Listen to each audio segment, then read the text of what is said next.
Kabalo ano na gamit.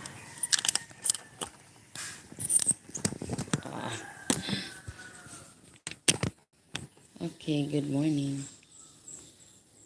Hello, Anhay. Nabili na ba sa Kaway-kaway school? dyan. Hello, Anhay. Mayong buntag sa tanan. Kumusta atong kabuntagon? Diyan na sa Yes. atong panimalay, ang palibot. Okay. Medyo dugay-dugay ni wala naka-live, no? Taod-taod jud. 4 days? 3 days. So, kani siya karon na ginabati sa iyahang kamot. Asa lang kamot na ko? Tanaw-tanawa na di na na maalsa. Ay, gitawag nga sa rin. Na siya ginabati jud. Suot siguro ni Suot. suot kay last Rasa- Sunday sa hapon nagpala-pala dito sa simbahan, nagkanal unya. Murag hapon nagsige pa mo ginlo sa office. Hinlo, bayanihan pala yun. So ito sa iya nga dili ni siya pwede nimo sa rubo-rubo imong kamot kay Pambulpin lang, pambulpin. makasulat pa ka ni. Sige. Medyo na ano jud iyang kamot no. Sige. Taon-taon ta wala naka-live. Kumusta Sorry man, kaayo. higala? Kumusta? Kaninyong tanan? Kumalabag sa ulan. sa tanang nabahaan, so ang pag-ampo nga maka-recover. Bilisan na, dugay na makarikaba. Ay, kaya kapalapok sa panimalay. Pero No? ang importante nga buhi, di ba? O, ang lapok na makita, mahalimpiwan, apal ng kasing-kasing, nga Ang kinabuhi. ang kasing-kasing, nga na kahalok, dugay mapapas emosyon. Yes, dugay good. Pero ampo lang gid ta sa Ginoo no. Especially na nato mga threat sa dili maayong Bagyo. panahon. So wala man gid tay laing dalang panan kawas sa atong buhi nga Dios. Pagtuo, mga pagtuo.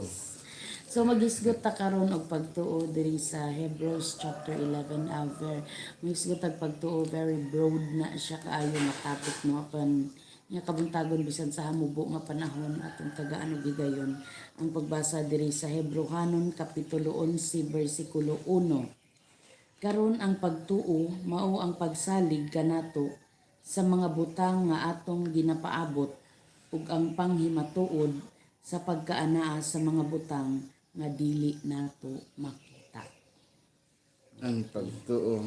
So, Mao ang pasalig ka na to. pagsalig sa mga butang nga dili nato makita. O, unsa may mga igsuon? Kinala, masalig kita sa mga butang nga dili makita sa mga ala din ni sa Hebrehanon chapter 11 verse 1. So daghan na kaayo og kaning mga say tawag galing mga modelo sa pagtuo no. Daghan kaayo og mga modelo sa pagtuo diri sa pulong sa Dios og usa kini ka pagtulon-an nga ginatawag nato og puhunan nato sa ato ang pagpangalagad sa Ginoo. Yes na, although nga din sa kalibutan, nagkinahanglan kita sa mga butang nga ato ikatabang sa atong mga ministry o sa atong mga trabaho, nagkinahanglan kita sa mga butang nga makita og mahikap. Apan doyo na lang tanan, trabaho na lang tanan. Ikinahanglan nato ang atong pagtuo, ang atong mga butang nga ato ihangad sa langit kanang dili makita. O dili ato jud i-prioritize atong kinabuhi ang mga butang nga dili makita nga naa sa langit. So na magsuon. Kanang atong pagtuo. Yes. Atong pagtuo sa Dios nga siya ang atong bugtong nga manluluwas, nga siya nagluwas kanato, siya nagluwas kanato, 2000 na katuig ang gabay dito sa Cross Calvario, nagluwas kita niya ikan sa masala. O siya Tungod sa pagtuo usab, mahimo nato ang atong pagsalig nga mudako atong pagsalig diha sa atong great nga Dios tungod sa ato ang pagtuo. Tungod kay bisan wala nato siya nakita apan sa diha nga nituo ta diha kaniya do na tay pagsalig sa iyahang gahom nga mamuhat sa atong kinabuhi bisan pa man dili nato siya makita. magtanom kita og gugma. Magtanom kita og gugma sa isig kataw, tungod kala nga gugma mo kada ang mga butang nga dili makita ug maka-invest kita diha na sa atong buhi nga Dios. Ang atong Ginoo mulantaw kita sa anahan. Lantaw na to gayon nga sa mga butang nga dili makita ug dili kita patintal sa butang sa kalibutan nga ato makita. Kay usahay man gud kung ihatag sa Dios kanang mga dapit sa mga makita mo kanay mga atong kapandulan. Busa straightforward ta dito sa mga butang sa langit nga dili makita. kay ang Dios kay mo na ang mga pagtuo muna atong pagtuo sa Dios nga siya gayud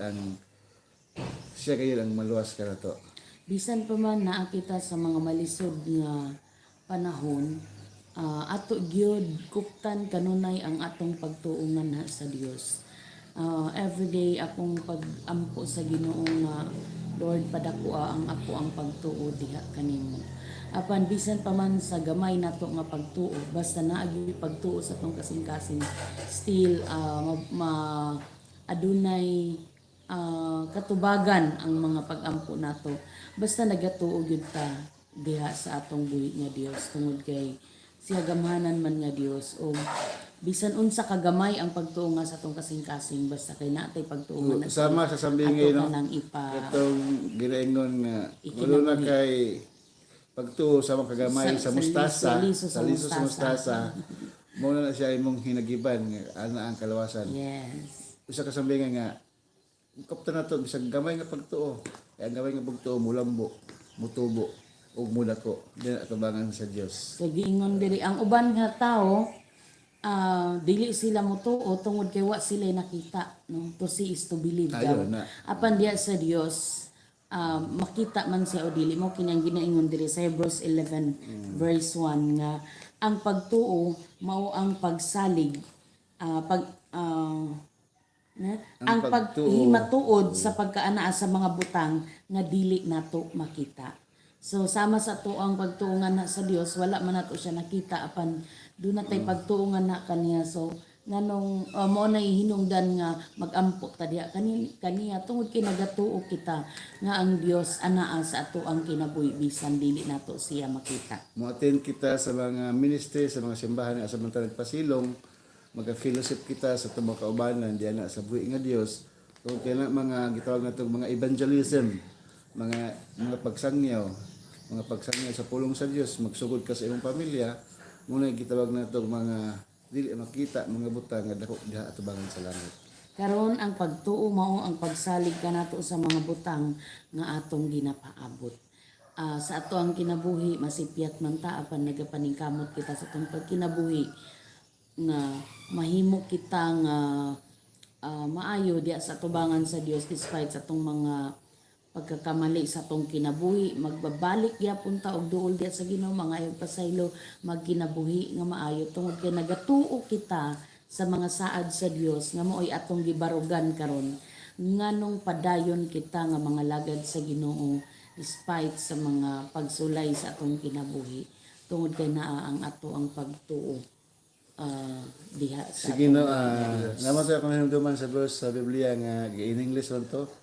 By faith and God's grace, we are all saved. Nagit ang pagtuo ug ang grasya sa Ginoong Dios way makapaluwas kanato.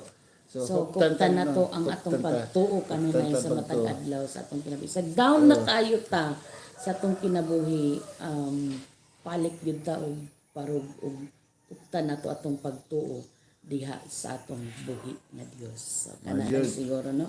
Inya kabuntagon daghang salamat unya. Pasensya na gyud nga medyo dugay-dugay na ka live. So hopefully nga tuloy-tuloy medyo tantang pagtuo. Ang atong pagtuo kanunay sa matag adlaw na agid sa buhi nga Dios. Yes. So kanilang mga igsoon may kabaw tag pila ka mga minutos sa kabuntagon apan this is a precious moments nga atong gituki ang mga pulong sa Dios. Diyan nagikan sa Pihanon 11 versikulo 1. This is Ray and Grace Antonio. Thank you so much and God bless everyone. Bye-bye. Bye-bye. Amping mo and of course ampo kanunay.